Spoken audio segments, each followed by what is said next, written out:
এই মুহূর্তে আমরা কোথাও কেউ একটুও ভালো নেই, শান্তিতে নেই। ভগবানের কাছে প্রার্থনা করে সামনের শান্ত জলের দিকে অনেকক্ষণ চেয়ে মনে একটু শান্তি পেয়েছিলাম ঠিকই, কিন্তু সেটা সাময়িক। বাড়ি ফিরে মুঠো ফোনে আবার সোশ্যাল মিডিয়ার, তাতে আবার খারাপ খবর। প্রথমেই তো চোখে পড়ে একটা বাচ্চা তার বাবাকে হারিয়েছে। বাবা আত্মহত্যা করেছে চাকরি যাওয়ার জন্য।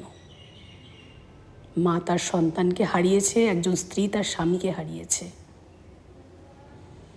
কিছু মানুষ ধর্ম নিয়ে দলাদলি করছে, নিজেদের মধ্যে লড়াই করছে। কিসের জন্য?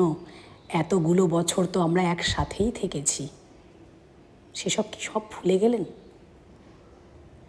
হয়তো কোথাও এই সময়ে আমার মেয়ের মতোই কোনো একটি মেয়ে কিছু পিশাচের নোংরামির শিকার হচ্ছে। তারপর তো রেল দুর্ঘটনা, বাস দুর্ঘটনা, যেন মৃত্যুর মিছিল আর মিছিল। মানুষ তো এমনিতেই রোগে শোকে ভুগে মরে যাচ্ছে, তারপরও এত দুর্ঘটনা। এতেই ক্ষান্ত নয়, কিছু মানুষ একটু আনন্দ পাওয়ার জন্য ছুটে যাচ্ছিল ঘুরতে, সেখানেও বিপদ পিছু ছাড়েনি।